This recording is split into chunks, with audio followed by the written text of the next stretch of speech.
Alright students, welcome to the second part of the video. Now we will be talking about rest of the methods that has been left and which were not covered in the first video. Alright. So let's start with the third method which is from alkenes. अब आप देख सकते हैं मैंने यहाँ पे सबसे simplest alkene ली है, right? CH2 double bond CH2 plus HX. Basic introduction है, मैंने आपको एक चीज बता दी कि this is the kind of addition reaction, right? Addition का मतलब है कुछ ऐड होगा और एडिशन में मैंने आपको ये प्रोडक्ट भी बना के दिखा दिया था कि आपके पास क्या होगा CH3CH2X. Now you can very well see, अगर आप इनको कंपेयर करो कि इस केस में इस एक कार्बन मतलब एक CH2 को मैंने H दिया है और इस एक CH2 को मैंने X दिया है, राइट? अब this is quite obvious, if it is HX इस तरह भी H पॉजिटिव और X नेगेटिव होगा, राइट? तो किसी एक मॉलिक्यूल या किसी एक स्पीशीज के पास, किसी एक कार्बन के पास H पॉजिटिव क्या होगा, राइट? और किसी एक के पास X नेगेटिव क्या होगा. अब आप सबको पता है कि अगर H पॉजिटिव या X नेगेटिव कहीं भी जाएगा तो इलेक्ट्रोस्टैटिक अट्रैक्शंस की वजह से ही जाएगा, राइट? दिस मींस व्हाट कि अगर इसके पास H पॉजिटिव गया है, आप देख सकते हो ये CH2 CH3 बन गया है, इसका मतलब इसके पास H पॉजिटिव गया है, तो कहने का मतलब क्या है कि एक्चुअल में ये स्पीशीज CH2 नेगेटिव होगा, राइट? और जिसके पास X नेगेटिव गया है वो एक्चुअल में क्या होगा, CH2 पॉजिटिव होगा. अब सवाल ये है कि ये जो मॉलिक्यूल है ये इसमें कैसे कन्वर्ट हो गया. Now from your previous knowledge you can very well understand कि हुआ क्या होगा कि ये जो डबल बॉन्ड है यानी कि इसमें जो पाई बॉन्ड है उसकी इलेक्ट्रॉन डेंसिटी किसी एक पे शिफ्ट होगी, राइट? अब जब वो इलेक्ट्रॉन डेंसिटी किसी एक पे शिफ्ट हो गई तो ये बन गया CH2 नेगेटिव और ये क्या बन गया, CH2 पॉजिटिव. अब इस HX के पास क्या ऑप्शन है कि जो H पॉजिटिव है बिकॉज ऑफ इलेक्ट्रोस्टैटिक अट्रैक्शन वो इसके पास चला जाएगा, राइट? और जो मेरा X नेगेटिव है बिकॉज ऑफ इलेक्ट्रोस्टैटिक अट्रैक्शन वो इसके पास चला जाएगा, जिसकी वजह से क्या बन जाएगा, CH3 बन जाएगा और ये क्या बन जाएगा, CH2X बन जाएगा. अब एडिशन रिएक्शन है आपको समझ में आता है क्योंकि इसमें अनसैचुरेशन खत्म हो गई, that is double bond has been replaced by single bond. अब जो इंपॉर्टेंट चीज है वो यहाँ पे ये है कि this addition has a special name, that is कि इसमें आप खुद सोचो कि H पॉजिटिव और X नेगेटिव में से कौन पहले भाग के आएगा. H पॉजिटिव ज्यादा तेज भाग सकता है या X नेगेटिव ज्यादा तेज भाग सकता है. ऑब्वियसली H पॉजिटिव की वो छोटा है, राइट? जबकि X नेगेटिव से बल्कि बॉडी, तो H पॉजिटिव जल्दी जल्दी भाग जाएगा. तो उसके बाद इसमें सबसे पहले अटैक कौन करेगा, H पॉजिटिव, राइट? तो H पॉजिटिव क्या है, this is electrophile. H positive क्या है, इलेक्ट्रोफाइल. आपने पढ़ा होगा क्लास 11 में electrophiles are electron deficient species. तो इसका मतलब यहाँ पे जो मेरा H पॉजिटिव है वो पहले इस पे आके ऐड होगा. And because of this reason this addition is called as electrophilic addition reaction. इस रिएक्शन को हम क्या बोलते हैं, इलेक्ट्रोफिलिक एडिशन रिएक्शन. अब इंपॉर्टेंट चीज क्या है, you must know this, although इसमें H पॉजिटिव ऐड हो रहा है which is electrophile, X negative add हो रहा है which is nucleophile, but still this is called as electrophilic addition reaction. Why? क्योंकि इसमें पहले कौन ऐड हो रहा है, इसमें इलेक्ट्रोफाइल पहले ऐड हो रहा है, right? This is the reason why this is called as electrophilic addition reaction.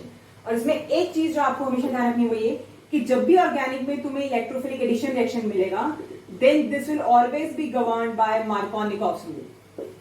तो ये हमेशा और हमेशा किससे गवर्न होगा, मार्कोनिकॉफ रूल से. अब मार्कोनिकॉफ रूल क्या कहता है, मार्कोनिकॉफ रूल ये कहता है, देखो दिस वाज सिमेट्रिकल एल्कीन तो इसमें कोई दिक्कत नहीं है हमको, ठीक है? जिसमें मर्जी X लगा दो, जिसमें मर्जी H लगा दो. लेकिन मार्कोनिकॉफ रूल कहता है कि अगर तुम्हारी एल्कीन एसिमेट्रिकल है तो उस केस में जो नेगेटिव पार्ट है वो हमेशा कहां ऐड होगा, it will always add to carbon with lesser number of hydrogens. वो हमेशा कहां ऐड होगा, with lesser number of hydrogens, right? अब ऐसा क्यों है ये मैं तुम्हें नेक्स्ट एग्जांपल में समझाती हूँ, इसके पीछे भी एक लॉजिक है. लेकिन फिलहाल के लिए आप 2 मिनट के लिए बस जो आपको भी याद रखना वो ये है कि ये इलेक्ट्रोफिलिक एडिशन रिएक्शन है. Why this is called as electrophilic addition reaction? क्योंकि H positive is added first followed by X negative. And because H positive is electrophile, that is why it will be called as electrophilic addition reaction. This is one. And whenever there will be electrophilic addition reaction, तब आपको हमेशा और हमेशा ये rule याद रखना है, which is Markovnikov rule. This is very important. ये पूरी ऑर्गेनिक में आपका पीछा नहीं छोड़ेगा. पूरी ऑर्गेनिक में आपको ये बार बार रूल आएगा, राइट?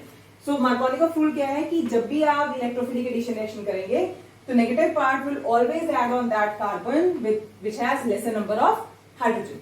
अब मैं आपको इसका एक एग्जांपल देती हूँ just to make the things better for you. Let us consider propene which is not a symmetrical alkene. Right. Propene की बात करते हैं, वो सिमेट्रिकल एल्कीन नहीं है, राइट। तो देखिए अगर मैं प्रोपीन लिखूं तो प्रोपीन है CH3CH double bond CH2, right, plus HX। अब देखो अगर मैं इसमें HX ऐड करती हूँ तो दो पॉसिबिलिटीज हैं। दो पॉसिबिलिटीज क्या है कि इसको भी H मिल सकता है और इसको भी H मिल सकता है, राइट। तो मैं दोनों पॉसिबिलिटीज लिख रही हूँ। एक पॉसिबिलिटी है CH3CH2CH2X, दूसरी पॉसिबिलिटी है CH3CHXCH3, राइट। अब ये दोनों पॉसिबिलिटीज कैसे हैं आप देख सकते हैं। इस केस में मैंने इसको H दिया है और इसको X दिया है, दूसरे केस में मैंने वाइस वर्सा किया है। अब मार्कोनिकॉफ रूल के according which has to be the major product, Markovnikov rule क्या कहता है कि नेगेटिव पार्ट उसको देना है भाई जिसके पास लेस नंबर ऑफ हाइड्रोजन हो। तो लेस नंबर ऑफ हाइड्रोजन किसके पास है इन दोनों में से, out of CH and CH2 CH के पास है ऑब्वियसली। तो इसका मतलब मार्कोनिकॉफ रूल के अकॉर्डिंग ये वाला प्रोडक्ट सही है और ये वाला प्रोडक्ट गलत है। सही गलत का मतलब है कि this has to be what, this has to be the major product. तो अगर पेपर में एक ही प्रोडक्ट लिखना है तो हम मेजर प्रोडक्ट लिखेंगे, ऑलराइट। स्पेशली ये चीज ऑब्जेक्टिव्स में आती है। अब सवाल ये है कि ये तो मार्कोनिकॉफ रूल ने बोला तो हमने मान लिया, अब इसके पीछे लॉजिक क्या है। इसके पीछे लॉजिक ये है, खुद सोचो, अगर यहाँ X नेगेटिव आके अटैक करा, ठीक है, तो मतलब फर्स्ट केस में मेरे पास क्या बना होगा, CH3CH2CH2 पॉजिटिव, राइट, तभी मेरा X नेगेटिव यहाँ अटैक करा होगा ना, राइट। और दूसरे केस में मेरे पास क्या बना होगा, CH3CH पॉजिटिव CH3। मैं आपको कार्बन आयन के बेसिस पे भी समझा सकती हूँ ये, but why I am preferring carbocation because you what I have observed is that students are more comfortable with carbocations, right. आप कार्बन आयन बना के भी इसको कर सकते हैं, दोनों तरीके से answer will come out to be same. तो इस केस में आप ये देख सकते हैं ये कौन सा कार्बोकेटायन है, this is primary carbocation, right. और इस केस में दिस इज कौन सा carbocation, this is secondary carbocation. And secondary is always more stable, मतलब ये ज्यादा बनेगा एज कंपेयर टू ये वाला, and that is why this will be the major product. समझ में आया। तो जो मार्कोनिकॉफ रूल है उसने ऐसा कुछ स्पेशल नहीं दिया था, उसने अपनी जो भी एक्सप्लेनेशन दी है that is on the basis of stability of carbocation only, right. तो आपको याद रखना है whenever there is electrophilic addition reactions you have to keep this thing in mind, you always have to use Markovnikov rule जिसके according negative part हमेशा वहां जाएगा which has lesser number of hydrogens, right. So उसके according this has to be the major product and this will be the minor product, right. एक दो और examples करते हैं जिससे आपको थोड़ी बेटर अंडरस्टैंडिंग हो जाएगी। All these will be based on the same principle, which is Markovnikov's rule, all right? तो इसको दिमाग में रखिएगा कि Markovnikov rule क्या है। अब नेक्स्ट आते हैं, अगर सपोज मेरे पास होता CH3CH2CH double bond CH, so this is but1ene, right? और एक मैं लेती हूँ CH3CH double bond CH3, you can very well see this is but2ene। एक मॉलिक्यूल में और ले लेती हूं, let's say something of this sort plus HX, right. अब अगर मैं इन सब में HX ऐड करूं तो आप देख सकते हैं इलेक्ट्रोफिलिक एडिशन रिएक्शन होगा, मार्कोनिकॉफ रूल लगेगा। मार्कोनिकॉफ रूल ये कहता है कि नेगेटिव पार्ट वहां ऐड होगा which has lesser number of hydrogens. तो मैं for now I am just writing the major product, alright.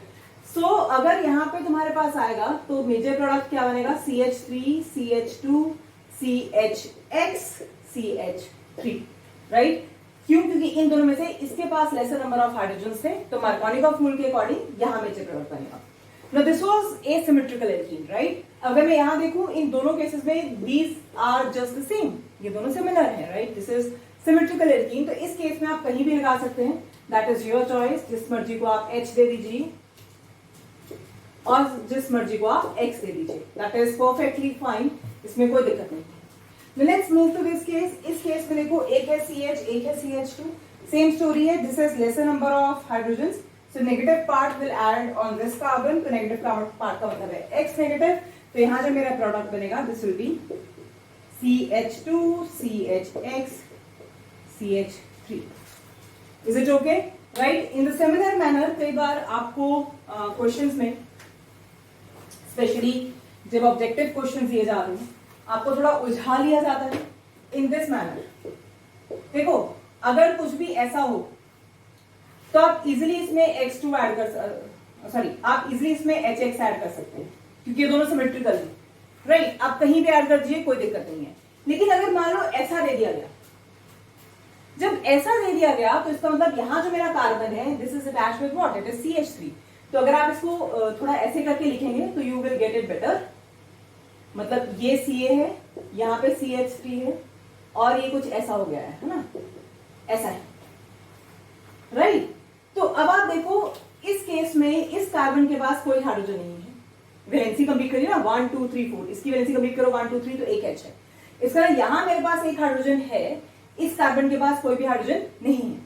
तो मार्कोनिकॉफ रूल के अकॉर्डिंग नेगेटिव पार्ट कहां ऐड होगा, विच has lesser number of hydrogens. तो इसका यहां तुम्हारा X आ जाएगा और यहां तुम्हारा एक H और ऐड हो जाएगा, this will B CH2, right. तो अगर मुझे इसको लिखना होगा तो इसको मैं फाइनली कैसे लिखूंगी कि यहाँ पे CH3, यहाँ पे X और यहाँ पे आप चाहे H ऐड करो चाहे ना करो, अपने आप समझ में आ जाएगा। Is it okay?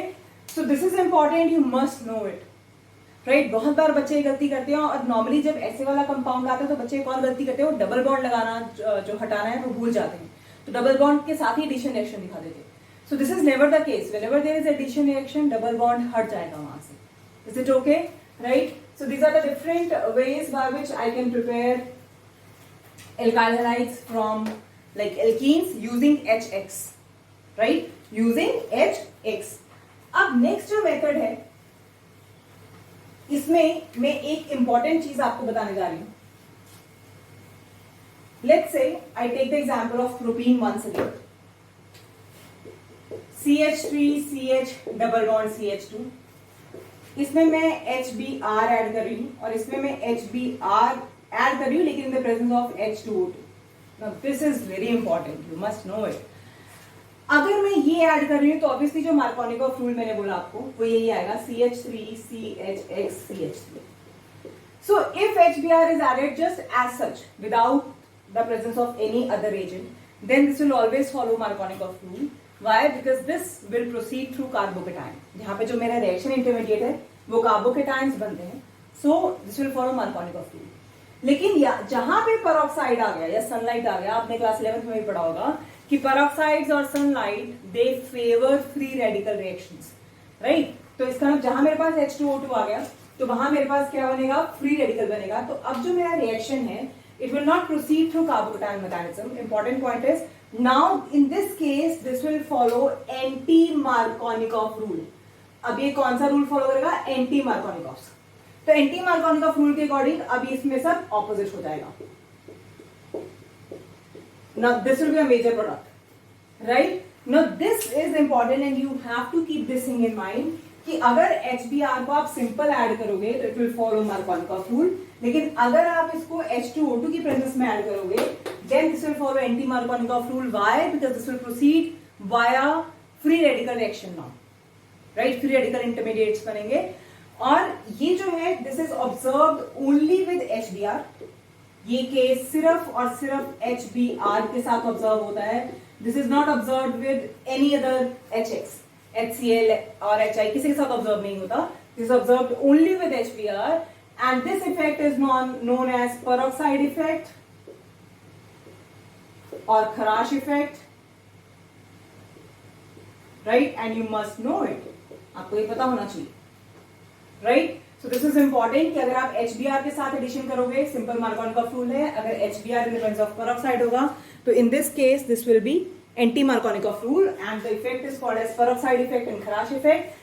And you have to keep this thing in mind, it is observed only with HBr. ये सिर्फ और सिर्फ HBr के साथ ऑब्जर्व होता है, this is not observed with HCl, alright? क्यों? क्योंकि उसमें इतनी एनर्जी नहीं होती कि रेडिकल्स बन सके, ठीक है। तो ये एक तरीका है जिससे आप एल्काइल हैलाइड्स बना सकते हैं यूजिंग एल्कीन्स, और जो दूसरा मेथड है जिससे आप एल्काइल हैलाइड्स बना सकते हैं using alkenes, that is simply by the addition of halogens. जैसे मान लीजिए ये एल्कीन है, इसमें मैं डायरेक्टली X2 ऐड कर दूं, मान लीजिए मैं ब्रोमीन ऐड कर रही हूं suppose in the presence of CCl4। CCl4 is a reagent which is just behaving as a solvent, all right, in this reaction. So इस केस में जो इंपॉर्टेंट चीज है वो ये है कि इसमें भी तुम्हारे पास हेलोजन ऐड होंगे, लेकिन यहां जो मेरा ब्रोमीन है this will be attached in trans manner. वो किस मैनर में अटैच होगा, ट्रांस मैनर में। ट्रांस का मतलब क्या है कि अगर एक ब्रोमीन नीचे है तो दूसरा ऊपर लगेगा, right, there will be opposite in direction. Why so? इसका रीजन ये है, खुद सोचो कि अगर एक ब्रोमीन यहाँ पे अटैच हो गया तो bromine is a bulky molecule, बड़ा मॉलिक्यूल है, राइट। तो स्टीयरिंग रीजन की वजह से जो दूसरा मॉलिक्यूल है वो सेम फेज से या सेम साइड से अटैक नहीं कर सकता, so obviously it has to attack from the opposite phase, right. So this is trans manner, this is again an addition reaction. ये भी इलेक्ट्रोफिलिक एडिशन रिएक्शन ही है, जिसमें जो ब्रोमीन है वो ब्रेक होता है पार्शियल नेगेटिव में पहले और पार्शियल पॉजिटिव में, and then it breaks as like Br positive and Br negative, alright. So this is important. And another thing is कि यहाँ पे अगर आप देखो इसका नाम आएगा 1,2-डाइब्रोमोइथेन। So these kind of dihalides they are called as vicinal dihalides. इनको हम क्या बोलते हैं? Vicinal dihalides. इसको आप विस डाइहैलाइड भी बोल सकते हैं, राइट। तो दो तरीके की डाइहैलाइड्स होती है, देखो, एक सपोज मैं ऐसा लिख रही हूं कुछ और एक में ऐसा लिख रही हूं कुछ। तो इस केस में जो मेरी इस केस में जो मेरे दोनों हैलोजेंस हैं they are attached with the same carbon, right. Sorry, this has to be like this, valency complete ज्यादा हो गई थी, I am sorry for that, right. इस केस में it has to be like this. तो यहाँ पे जो मेरे दोनों हैलोजेंस हैं they are attached to the same carbon, so this is called as gem dihalide. Gem word आया जैमिनल से, which means on the same carbon, right. और अगर तुम्हारे पास दोनों जो हैलोजेंस हैं they are attached on to different carbons, and this is called as vicinal dihalide, alright. So this was the method by which we can prepare alkyl halides using alkenes. Now let's switch to the last method, जिसमें आप एक halogen को ही दूसरे halogen से replace कर सकते हैं। अब जितने भी आपने मेथड्स करे, आपने देखा कि वो सब मेथड्स जो हैं जनरली वो क्लोरीन और ब्रोमीन को यूज कर रहे हैं, जैसे HCl यूज कर रहे हैं या HBr यूज कर रहे हैं या Cl2 या Br2। इसका मतलब it is very easy to prepare RCl and RBr। RCl और RBr को प्रिपेयर करना बहुत आसान है, लेकिन what about RF and RI? फ्लोरोएल्केन्स और आइडोएल्केन्स का क्या? इन्होंने ऐसा क्या गुनाह कर दिया कि इनको प्रिपेयर नहीं कर सकते, राइट। तो इनके लिए हमको स्पेशल मेथड्स निकालने पड़े हैं because of their like you know what are their shortcomings, कि फ्लोरीन इज हाईली रिएक्टिव और जो आयोडीन है उसके साथ रिएक्शन रिवर्सिबल हो जाता है। तो इसके लिए हम जो नॉर्मल मेथड्स फ्लोरोएल्केन्स या ब्रोमोएल्केन्स के लिए यूज कर सकते हैं, हम इनके लिए नहीं यूज कर सकते। तो इनके लिए हमने स्पेशल मेथड्स निकाले हैं, which are called as halide exchange methods. Halide exchange methods. Now you can very well make it out from the name कि halide exchange का मतलब क्या होगा जब आप एक हैलोजन को रिप्लेस करें दूसरे हैलोजन से, राइट। तो सबसे पहले क्या है कि अगर जैसे RX, यहां पे जो मेरा X है वो क्लोरीन भी हो सकता है, वो ब्रोमीन भी हो सकता है। अगर मैं इसका रिएक्शन NaI से करूं तो this forms RI plus NaX. You can see this is halide exchange method. तो मेरा जो X negative है this will be exchanged by I negative. So this is a method by which I can prepare iodoalkenes. इस method से मैं iodoalkane बना सकती हूँ। And this method has a name and this is called as, पता है किसी को? This is called as Finkelstein reaction. याद रखिएगा ऑर्गेनिक में जब भी आपको नेमिंग रिएक्शंस आएंगे यू मस्ट रिमेंबर दोस, क्योंकि वो आपको शॉर्ट क्वेश्चंस के फॉर्म में पूछे जाते हैं। मतलब अगर 3 मार्क्स का क्वेश्चन ऑर्गेनिक में तो कई बार 3 नेमिंग रिएक्शंस ही पूछ लिए जाते हैं। So you must know the reactions which have a name, you must give special importance to them, alright. So this is first method by which I can prepare iodoalkenes. This is for iodoalkenes. Next is if I want to prepare fluoroalkane RF, तो उस case में generally RX होता है and preferably इसमें RBr दिया जाता है, right. And it is treated with AgF. Then this forms RF and AgBr, right? And this reaction also has a name. This is called as Schwarz reaction. This is called as what? Schwarz reaction. So you have to keep this thing in mind कि अगर मुझे क्लोरोएल्केन्स या ब्रोमोएल्केन्स बनाने हैं तो I can use any of the methods. मैं alkene से भी बना सकती हूँ, मैं ROH से भी बना सकती हूँ, मैं एल्कीन से भी बना सकती हूँ। लेकिन अगर मुझे इन पर्टिकुलर RF और RI बनाना है तो मुझे उनके लिए सिर्फ ये 2 रिएक्शंस का ही सहारा लेना पड़ेगा। That is only way out. For iodoalkenes it is Finkelstein reaction and for fluoroalkanes it is Schwarz reaction. All right. So this is all about the preparation of alkyl halides. I hope आपको ये सब कुछ समझ में आ गया है. I hope you can relate it with your previous knowledge. In case you have any problems in your previous knowledge, you can just go through your notes, you can go through your details of class 11. अगर उसके बावजूद भी आपको कुछ problem होगी, then do write to me in the comment box. Alright? Preferably आप कोशिश करिए कि आप उसमें से समझ सके सब कुछ, because you must have like done this in class 11 in your detail of organic chemistry chapter. Alright? So this is all for today. Thank you so much. I hope कि आपको ये सब कुछ समझ में आया. इसको साथ के साथ पढ़ते रहिएगा. This is very important. Organic में आप जितना प्रैक्टिस करेंगे उतना आपको ये चीजें समझ में आएंगी. Right? Thank you so much.